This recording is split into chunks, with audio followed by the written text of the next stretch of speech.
सूत जी कहते हैं, देखो निंदा तो किसी की करनी नहीं, पर निष्ठा हमेशा एक में रखो। एक साधे सब साधे, सब साधे सब जाए। एको ब्रह्म द्वितीयो नास्ति।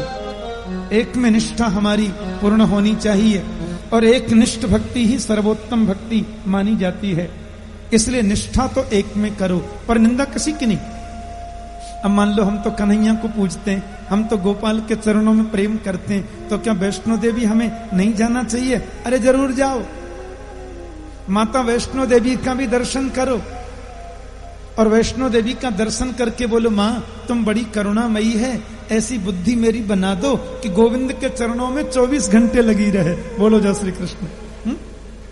अब शिवरात्रि आई, खूब भगवान शंकर का रुद्राभिषेक करो और शंकर जी से प्रार्थना करो, भोले बाबा ऐसी कृपा कर दो कि कन्हैया की याद मुझे और ज्यादा आती रहे, उसके नाम की मालाएं और ज्यादा जपता रहूं। तो निष्ठा हमारी एक में है, पर निंदा किसी की नहीं है। भागवत में लिखा है कि माता कात्यायनी की पूजा करने के लिए रुक्मणी देवी जब गई शादी से पहले, ऐसा लिखा है। तो रुक्मणी जी की आंखों के सामने मूर्ति थी कात्यायनी की, पर कात्यायनी की मूर्ति में भी उन्हें दर्शन हो रहा था द्वारिकाधीश का। तो अनन्य भक्ति का मतलब ये नहीं कि हम एक में निष्ठा करें और की निंदा करें। अनन्य भक्ति का मतलब होता है जिस पर भी हमारी नजर जाए उसमें हमें अपना टेढ़ी टांग वाला ही दिखाई दे, जिसको भी हम देखें उसमें एक ही दिखाई दे। सिया राम मैं सब जग जानी, करहु प्रणाम जोरी जुग पानी। अब देखो रामचरितमानस में गोस्वामी तुलसीदास जी महाराज ने, बड़ा सुंदर ग्रंथ है हमारे राष्ट्र का रामचरितमानस, और गोस्वामी जी जब उसकी रचना कर रहे थे ना, तो सबकी उन्होंने स्तुति गाई, समस्त देवताओं की सबकी वंदना की।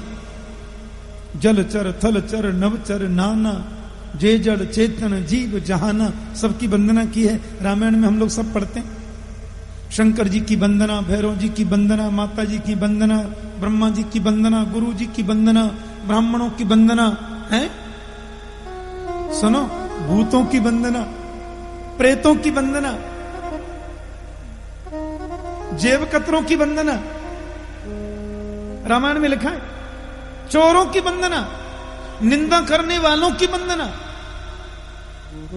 और निंदा करने वालों की तो ऐसी बढ़ाई की है, मैं उनको प्रणाम करता हूं जिनके कान दूसरे की निंदा सुनने के लिए महाराज पृथु के समान हैं। बोलो जय श्री कृष्ण। पृथुराज समाना, सबकी वंदना कर ली, सांकनी डांकनी पिशाचनी सबको पूज लिया। अब तुलसीदास जी ने आंखें खोल के देखा तो बड़ी भारी भीड़ लगी है आगे। एक लाइन में देवता खड़े हैं, एक लाइन में देवियां खड़ी हैं, एक लाइन में भूत प्रेत खड़े हैं, सब लोग खड़े। वरदान मांगो, बरमब्रूही बरमब्रूही। तुलसीदास जी बोले, मैंने तो इनको बुलाया, पीछे है भगवान, ये सब आ गए। माता जी बोली, 9 दुर्गाएं ना, चतुष्टी योगिनी 64 माता जी बोले, हमसे वरदान मांगो, बड़ी प्रसन्न है। ब्रह्मा जी, वरुण जी, यम जी, कुबेर जी, सूरज जी, चंद्र जी, इंद्र जी सब बोले वरदान मांगो, हम बड़े प्रसन्न हैं। भूत प्रेत भी पीछे खड़े, बोले हमसे भी मांगो, हम बड़े प्रसन्न हैं। ब्राह्मणों की मंडली आगे बोले वरदान मांगो, हम भी बड़े प्रसन्न हैं, तुमने हमारी भी स्तुति गाई है। बंदहूं प्रथम महीसुर चरणा, महीसुर माने पृथ्वी के देवता, ब्राह्मणों को प्रणाम, इसलिए सब कहते हैं वरदान मांगो।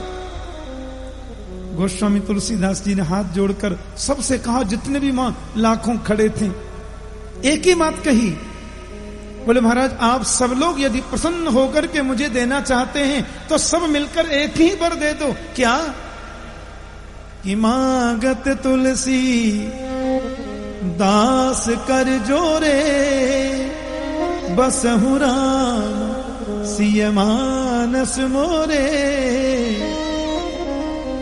आप सब लोग मिलकर के मुझे वरदान देना चाहते हैं तो यही वर दे दो कि श्री जानकी वल्लभ लाल मेरे दिल में आकर के बैठ जाएं और मेरे हृदय रूपी मंदिर से कभी निकल करके न जाएं। तो पूजा भले ही सबकी करी, पर चाहा केवल एक को। मीरा ने अपनी कविताओं में कृष्ण के बारे में लिखा, मेरे तो गिरधर गोपाल दूसरो न कोई, जाके सिर मोर मुकुट मेरो पति सोई। मेरा तो गिरधर गोपाल है, दूसरा कोई है ही नहीं, मेरा पति भी वही है। लेकिन मीरा ने अपनी कविताओं में कभी किसी देवता की निंदा नहीं की। आप उनकी कविताओं में कहीं भी किसी देवता की निंदा नहीं पढ़ेंगे। इसका मतलब क्या हुआ कि निष्ठा एक में रखो और किसी दूसरे की निंदा मत करो, क्योंकि उसमें भी तो वही बैठा है, उसमें भी तो हमारा वही परमात्मा विद्यमान है। फिर निंदा क्यों? ये मनस्थिति। पतिव्रता नारी कौन है? जो पति की सेवा करे वो पतिव्रता होती है, जो पति को परमेश्वर माने वो पतिव्रता होती है। लेकिन इसका मतलब ये तो नहीं है कि हम पति की तो सेवा करें और जेठ जी को गाली सुनाएं, पति जी का सम्मान करें और देवर को डंडा मारे, पति जी को परमेश्वर माने, सासू जी को भोजन की भी न पूछे। तो ये तो हमारा पातिव्रत धर्म नहीं रहा। जेठ जी का भी आदर करो, देवर से भी स्नेह करो, सासू ससुर जी का भी बृहद सम्मान करो, लेकिन पति का दर्जा तो कोई नहीं ले सकता ना जी। पति तो पति है, पति तो सर्वोच्च सत्ता है हमारी नजर में। इसी प्रकार हमें निष्ठा एक में रखनी है, पर जितने देवी और देवता हैं सबका सम्मान करो, सबका आदर करो, क्योंकि उन सब में मेरा मुरली वाला ही तो बैठा है। ये भावना हमारी होनी चाहिए। इसी को अनन्य भक्ति या तो निर्मल भक्ति या तो सर्वोच्च भक्ति का नाम दिया है शास्त्रों ने। आप लोगों ने एक और प्रश्न किया कि अनामी का नाम कैसा, अजन्मा का जन्म कैसा। अच्छी बात पूछी आपने ऋषि हो। अरे भाई, इसीलिए तो वो ईश्वर है। कर्तुम अकर्तुम अन्यथा कर्तुम समर्थ ईश्वर। ईश्वर किसको बोलते हैं? जो नहीं करने के बाद भी सब कुछ करे और करने के बाद भी कुछ न करे। वो 1000 जन्म लेने के बाद भी अजन्मा है और अजन्मा होने के बाद भी वो अनेकों जन्म ले सकता है। जन्म लेने के बाद में वो नंबर 2 पे आ जाए ऐसा नहीं, नंबर 1 पे ही रहता है, क्योंकि वो सर्वोच्च सत्ता है और अनंत उसके नाम है। अब संत प्यार से जो भी नाम उसका रखते हैं वही उसका नाम होता है। हाँ, वो क्या हुआ, एक बार भगवान बैठे थे, गांव का कोई भोला भाला आदमी, ध्यान से सुनना, और भोला भाला आदमी जा रहा था रास्ते में, तो संतों की कीर्तन मंडली जा रही थी। अब कीर्तन को देखकर उसका मन हुआ हम भी कोई कीर्तन करते तो अच्छा रहता। बेचारी को कभी सत्संग तो मिला नहीं था। सवेरे 5 बजे जाता भैंस चराने को, शाम को लौट करके आता, बस यही उसका काम। अब उसने संतों के चरणों में प्रार्थना की, बाबा हम भी भगवान की भक्ति करना चाहें, कोई सीधा सा मंत्र दे दे। महात्मा जी ने कहा अब ये पढ़ा लिखा तो है नहीं, मंत्र क्या देंगे, भूल जाएगा। तो महात्मा बोले तुम गोपाल गोपाल जप लिया करो, ठीक है, गोपाल गोपाल गोपाल। अब उस बेचारे आदमी ने गोपाल नाम भी जीवन में पहली बार सुना था। इतना भोला, इतना सीधा। अब गोपाल गोपाल याद कर लिया। आने लगा तो रास्ते में किसी की गाय भैंस सरोवर में स्नान कर रही थी। अब उसने किसी भैंस को देखा। देखो, जो व्यक्ति जिस माहौल में पलता है ना, उसको उन चीजों की जानकारी होती है। अब वो तालाब के किनारे खड़े खड़े देखने लगा, ये भैंस तो दूध अच्छा देती होगी, ये गाय बहुत अच्छी है, और ऐसे कुछ उनकी नस्ल पहचानने लगा। इतने में वो गोपाल नाम भूल गया। बोले गुरुजी ने क्या बताया था मुझे, ऐसे ऐसे करे, लेकिन याद नहीं आता। उसने जीवन में गोपाल भी तो पहली बार ही सुना था ना। अच्छा, जिस ग्वारिया की भैंस या गाय सरोवर में नहा रही थी ना, उस ग्वारिया ने इतनी सी डली लेकर भैंस की ओर फेंकते हुए कहा, अरे बाहर भी निकलेगी कि भीतर ही गपकू गपकू करती रहेगी। सो ये ग्वारिया बोला यही नाम तो बताया था गुरुजी ने, ये तो अच्छा पकड़ में आ गया। बस वहीं वृक्ष के नीचे बैठकर बड़े भाव से गपकू गपकू जप रहा है। गांव का भोला भाला आदमी गपकू गपकू गपकू गपकू, पहले याद हो जाएगा फिर घर जाऊंगा, नहीं तो जाना ही नहीं। अब ये गपकू गपकू बड़े प्यार से जप रहा था ना, सो बैकुंठ में बैठे बैठे मेरे गोविंद को हंसी आ गई। लक्ष्मी जी भोजन परोस रही थी, भगवान हंस गए। लक्ष्मी बोली आपको हंसी क्यों आई? भगवान बोले मुंह भी हमारा और हंसी भी हमारी आ गई और हंस गए। अच्छा, माताओं बहनों को थोड़ा सा रहता है क्यों हंसे। लक्ष्मी माता अंदर गई, फिर सब देख कर आई, कोई बिंदी उल्टी सीधी तो नहीं लग गई, क्या मालूम ऐसा कुछ हो गया हो। कभी कभी पति इस बात पे भी तो हंस जाते हैं, सहूर नहीं है देखो है। हाँ, लक्ष्मी ने देखा मैं तो सब ठीक ठाक हूं, फिर आके बोली आप हंसे क्यों।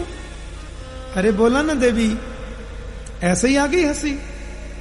लक्ष्मी बोली जो महापुरुष होते हैं वो बिना कारण तो हंसते नहीं, उनकी मुस्कुराहट में भी कोई कारण तो छुपा रहता है, आपको बताना ही पड़ेगा हंसी क्यों आई। भगवान बोले इसलिए आई कि आज मृत्युलोक में मेरा एक नया भगत पैदा हुआ है। लक्ष्मी बोली मृत्युलोक में तो आपके अनेक भक्त हैं, मेरे को तो कभी हंसी आती नहीं। अरे देवी, बहुत विचित्र भक्त हुआ है पैदा, और मेरा इतना प्यारा नाम गा रहा है, मैं तुम्हें क्या बताऊं। लक्ष्मी बोली कौन सा नाम गा रहा है। लक्ष्मी, लक्ष्मी नारायण सीताराम राधे श्याम कृष्ण गोविंद गोपाल मधुसूदन दीनानाथ नारायण, क्या गा रहा है। बोले ये कुछ नहीं, वो गा रहा है गपकू गपकू गपकू गपकू। लक्ष्मी बोली गपकू, ये गपकू नाम तो आपका है नहीं।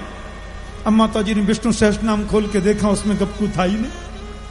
राम सहस्त्र नाम, गोपाल सहस्त्र नाम सब देखे, कोई नाम है ही नहीं, बड़ी समस्या। लक्ष्मी जी बोली आप बात बहुत बदल देते हैं, हंसी किसी और बात पे आई, मेरे को टाल दिया। ये गपकू कोई नाम होता क्या। अरे देवी, मेरा भगत जप रहा है तो मेरा ही नाम है, लेकिन ये नाम तो मैंने कभी सुना नहीं।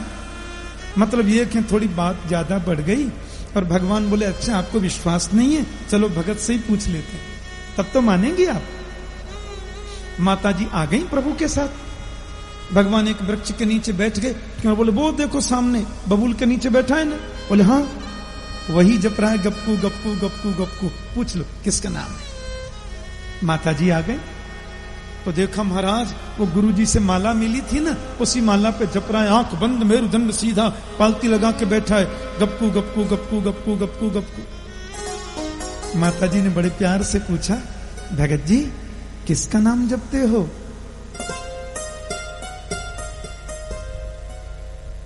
माता जी ने फिर पूछा अरे बताओ ना तुम ये किसका नाम जप रहे हो। बोले गपकू गपकू गपकू।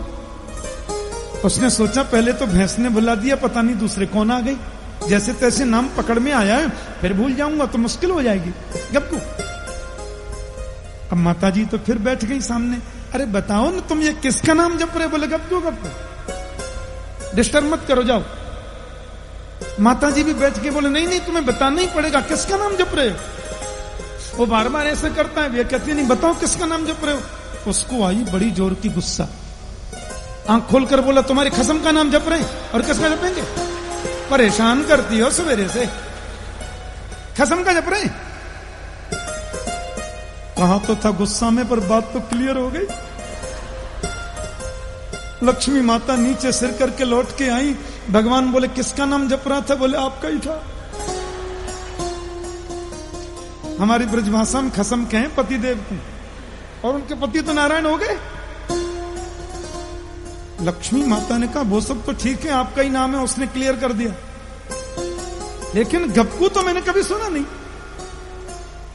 भगवान बोले सुनो, कभी कभी मेरे भक्त मुझे प्यार से किसी नाम से पुकारते हैं ना, तो वो नाम भी वेद वाक्य हो जाता है। हाँ, हमारे ब्रज में ऐसे वाणी ग्रंथ हैं, और वाणी ग्रंथों का पाठ किसी वेद पाठ से कम नहीं माना जाता। उनमें रसिकों की वाणी है, संतों की वाणी है, वेद के अनुसार उसमें प्रभु की महिमा का व्याख्यान है। पर ये गपकू तो क्या बताऊं देवी, वो क्या है, हम जब कृष्ण बनकर गए थे ना, ये गोकुल की बात है, तो मेरी अवस्था थी उस समय तकरीबन 3 वर्ष का था मैं देवी। मेरे 2-3 दांत ऊपर आ गए थे, 2-3 दांत नीचे आए थे। मेरी माँ यशोदा मुझे गोद में ऐसे सुला रही थी, और ताजा ताजा माखन मैया ने निकाला था, और माखन के बड़े बड़े गोला बना के थाली में रखे थे।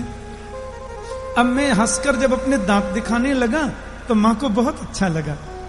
मैया ने एक माखन को गोला हाथ में उठाया, और मैं जब हंस रहा था तो मैं गोदी में सोया हूं, तो मैया बार बार वो गोला मुझे ऐसे दिखा दे, चौरे लाला खावे गो ऐसे करने लगी। सो पता नहीं क्यों मैंने मुंह खोल दिया। अब मैंने जब मुंह खोला तो मैया के हाथ से वो माखन का गोला छूट गया, और गोला छूटते ही देवी वो मेरे मुंह पे आ गया, मैं एक बार में खा गया। तो मैया यशोदा बड़े प्यार से बोली, वाह रे मेरे गपकू राम, एक बार में ही गपक गए हो। अरे देवी ये मैया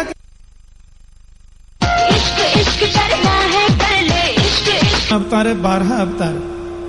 तीसरा है श्री नारद जी का अवतार, चौथा नर नारायण का अवतार, पांचवा कपिल देव जी का अवतार, छठवां श्री दत्तात्रेय जी का अवतार, सातवां प्रभु का यज्ञ अवतार यज्ञो वै विष्णु, आठवां भगवान का ऋषभ देवावतार, नौवां है पृथु जी का अवतार और 10वां श्री मत्स्य अवतार। यदि हम 10 अवतारों की चर्चा करें तो मत्स्य अवतार पहला माना जाता है, और 24 अवतारों की चर्चा करें तो मत्स्य अवतार 10वें नंबर पे होता है। 11वां है भगवान का धन्वंतरी अवतार, फिर कच्छप अवतार, 13वां मोहिनी अवतार, 14वां नृसिंह अवतार और 15वां है वामन अवतार, 16वां है फरसे वाले भगवान परशुराम जी का अवतार, 17वां महर्षि वेदव्यास का अवतार और 18वां है मर्यादा पुरुषोत्तम परात्पर श्री राम का अवतार। ये सबसे गंभीर अवतार है 24 अवतारों में। मर्त्यावतारस्तु मर्त्य शिक्षणम रक्षो बधाई वन केवलम विभो। मरणधर्मा लोगों को अपने चरित्र से शिक्षा देने के लिए मर्यादा पुरुषोत्तम का जो अवतार है वो श्री राम अवतार है। 19वां है बलराम जी का शेष अवतार और 20वां है हमारे लाडले प्राण वल्लभ श्री कृष्ण का अवतार। 21वां हरि अवतार, 22वां हंस अवतार, 23वां बुद्ध अवतार, 24वां होगा कल्कि अवतार। ते ते चांस कला पुंसः कृष्णस्तु भगवान स्वयं इंद्रारि व्याकुलम लोके मृडयन्ति युगे युगे। भगवान के जो 24 अवतार हैं ऋषियों, इनमें सर्वोच्च अवतार है परमात्मा का राम कृष्ण अवतार। राम कृष्ण दो एक हैं, अंतर नहीं निमेष, इनके नयन गंभीर हैं, उनके चपल विशेष। कोई अंतर नहीं है, राम ही कृष्ण है और कृष्ण ही राम है। अंतर तो बस इतना सा है, एक के नेत्रों में गंभीरता है तो एक के नेत्रों में चपलता है। राम जी को जब भी देखो गंभीर मुद्रा में मिलेंगे, शांत भाव में मिलेंगे, और ये हमारे श्रीमान जी 1 सेकंड में ऊपर नीचे आगे पीछे अगल बगल में सब देख लेते हैं। इसलिए इनके चपल विशेष, इनके नेत्रों में चपलता बड़ी है। और ऐसे नेत्र हैं मुरलीधर के, लखी जिन लाल की मुस्कान, लखी जिन लाल की मुस्कान, ताहि बिसरी वेद विधि, जप योग संयम ध्यान, नेम व्रत आचार पूजा, पाठ गीता ज्ञान, रसिक भगवत द्रग दई, अस खेच के मुख म्यान। एक बार मेरे गोविंद की मुस्कुराहट को कोई देख ले, उसको फिर दुनिया में कुछ भी अच्छा नहीं लगता। रसखान जी थे ना, 2 जगह राजधानी थी बादशाह की, बड़ी राजधानी दिल्ली और छोटी राजधानी लखनऊ। बादशाह के दरबार में ही एक बहुत बड़े कवि हुए आदरणीय रसखान जी महाराज। मैं ये कहना चाहता हूं पकड़ता कितना जोर से। बादशाह ने कहा क्यों भाई, ये लखनऊ से दिल्ली जाने का सीधा रास्ता कौन सा है? तो बोले महाराज जी ऐसा है, एक रास्ता तो है हरिगढ़ होकर, जिस हरिगढ़ को बाद में अलीगढ़ का नाम दिया, और दूसरा रास्ता है वृंदावन मथुरा होकर। ऐसा आप हरिगढ़ होके तो जाते ही रहते हैं, वृंदावन होके चलो। ना भैया वृंदावन नहीं जाऊंगा, मथुरा नहीं जाऊंगा। बोले क्यों? बोले मैंने सुना है वहां वो कोई छोटा सा बालक रहता है, कृष्ण नाम है उसका, मैंने सुना है वो एक बार पकड़ ले तो फिर छोड़ता नहीं है। बोलो जय श्री कृष्ण। बोले जरा सा मुस्कुरा देता है और फिर आदमी को पकड़ ही लेता है, फिर नहीं जाने देता। रसखान जी बोले बादशाह जी आप सीधे पधारे, मैं जरा मथुरा वृंदावन होके आऊं, देखूं तो सही वो कैसे पकड़ता है। अरे मत जाओ वहां, वो टेढ़ी टांग वाला जिसको पकड़े छोड़ता नहीं है। रसखान बोले हम भी तो देखें कैसे पकड़ता है। और जैसे ही हमारे ब्रजमंडल में आए, ब्रजमंडल में मथुरा पधारे, मथुरा से बगल में गोविंद की क्रीड़ा स्थली वृंदावन गए। गली गली में राधा नाम की ध्वनि, गली गली में कृष्ण नाम की ध्वनि। केसी घाट पर यमुना के किनारे कोई संत कथा कह रहे थे, ब्रजवासी ब्राह्मण संत। रसखान भी उस कथा में जाकर के बैठ गए। उस ब्रजवासी ब्राह्मण संत ने कहा देखो ये मत सोचना कि 5,500 वर्ष पहले कृष्ण पधारे। अरे हमारा गोविंद तो आज भी इस भूमि में है, इस भूमि के कण कण में कृष्ण वास करता है। जरूरत है तुम्हें प्यार से पुकारने की, तुम पुकारोगे वो तुम्हें दर्शन देगा। आज भी यमुना किनारे गोविंद रोज गौ चराने आते हैं। अब तो हमारा सुनते सुनते सुनते सुनते सुनते सुनते सुनते रसखान की समाधि लग गई। कथा कब पूरी हुई पता नहीं चला। उनको लगा गोविंद गौ चराने आए हैं यमुना किनारे, उनकी ग्वाल मंडली के साथ में एक सदस्य मैं भी तो हूं। कन्हैया की ग्वायों के संग में विचरण कर रहे रसखान मानसिक रूप से सम्मिलित हो गए। एक दिन हुआ, 2 दिन निकला, 10 दिन निकले, 15-20 दिन निकल गए। बादशाह बोले मैंने मना किया था मत जाना वृंदावन, मत जाओ ब्रज में, मेरी बात नहीं सुनी। कहां है रसखान, ढूंढ के लाओ। महामंत्री सेनापति सब लोग आए, ब्रज की गली गलियों में रसखान को खोजा। देखा तो यमुना के किनारे रसखान बैठे, पूरे शरीर में बालू लगी है, ब्रज की रज लगी है। महामंत्री बोले ये तो ये कि बैठा। अरे रसखान जी, बोले ही नहीं। अरे सुनते नहीं क्या, बोले नहीं। महामंत्री बोले मुझे लगता है इनको अच्छी तरह पकड़ लिया टेढ़ी टांग वाले ने, हाथ पकड़ के झकझोर दिया। सुनते नहीं क्या। रसखान की आंखें खुली, कहिए रसखान कौन है आप लोग। अरे मैं महामंत्री। कौन महामंत्री। वो बादशाह। बोले कौन बादशाह। ओ दिल्ली वाले। बोले कैसी दिल्ली। वो लखनऊ वाले बादशाह जिनके जिनके जिनके दरबार में तुम कविताएं। बोले कौन बादशाह, कैसा दरबार, कौन सी कविता, क्या बोलते हो तुम। मैं किसी दरबार को नहीं जानता, मैं किसी बादशाह को नहीं जानता। अब मैं तो केवल एक बादशाह के बारे में जानता हूं बस, कि मानस हो तो वही रस खा, बसो ब्रज गोकुल गांव के द्वार, जो पशु हो तो कहा बस मेरो, चरो नित्य नंद की धेनु मजार। मैं किसी दरबार को नहीं जानता, किसी दरबारी कवि को नहीं जानता, किसी बादशाह को नहीं जानता। मैं तो केवल एक मुरली वाले को जानता हूं। और मनुष्य का जन्म यदि मुझे कभी मिले तो ब्रजमंडल में मिले। मैं मनुष्य नहीं बन सकता, पशु पक्षी भी बनूं तो गोविंद की गायों के बीच में बनूं। मैं पशु पक्षी बनने के योग्य मेरा सत्कार्य नहीं है, तो कीट पतंग भी बनूं तो ब्रजमंडल में बनूं। मैं कीट पतंग बनने के योग्य भी नहीं हूं तो पत्थर का कोई टुकड़ा बन जाऊं, लेकिन गिरिराज की तरह का बनूं, जिसको मेरे गोविंद ने अपने बाएं हाथ से उठा लिया।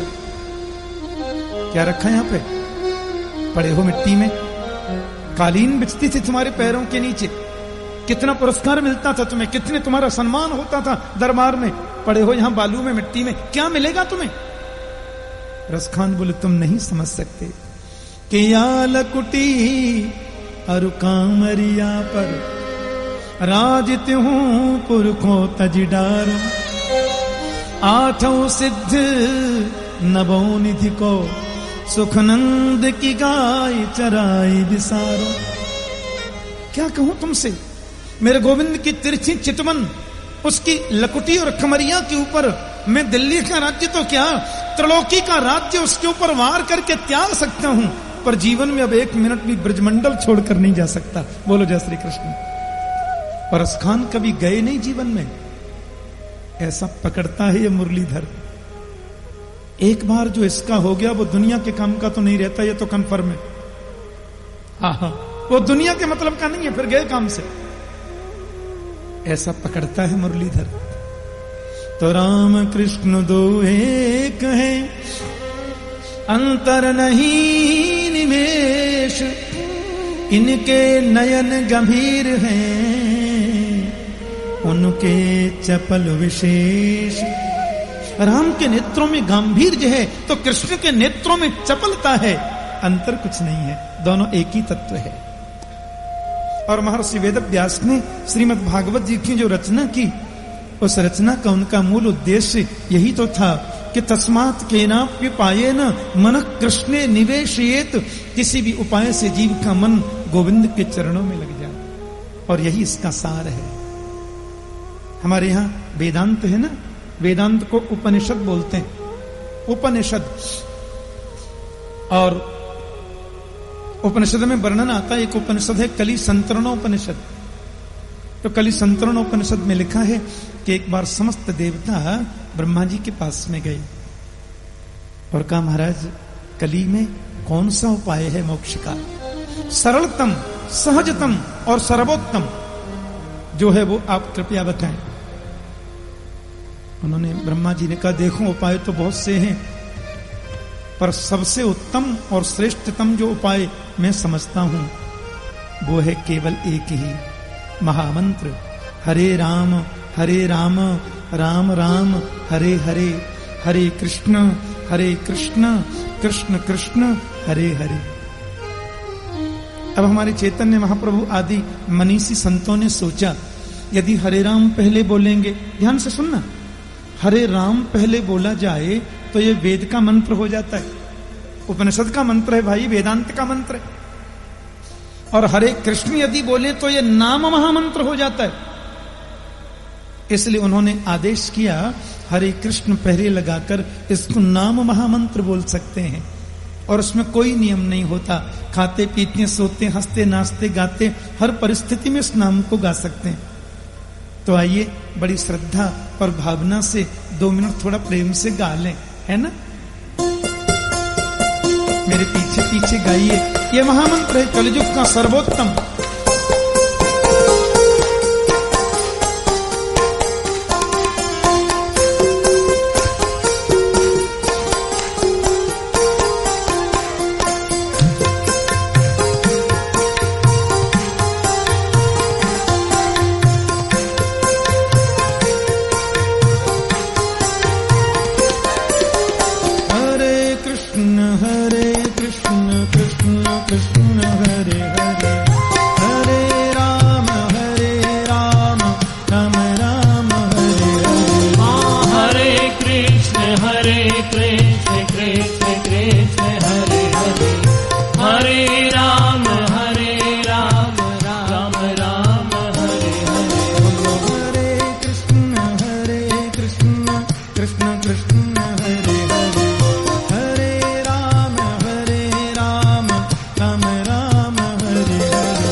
महात्मा से कहा, कोई संत बोले कीर्तन कराया करो कथा में।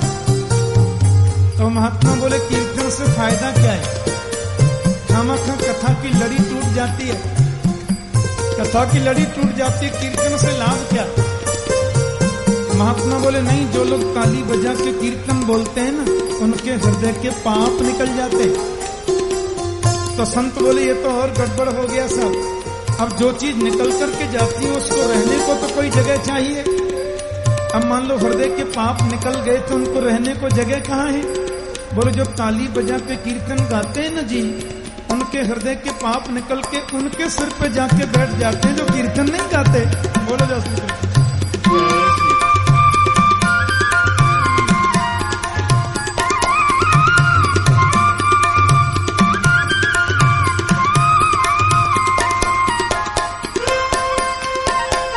बहुत मस्ती से गाएं।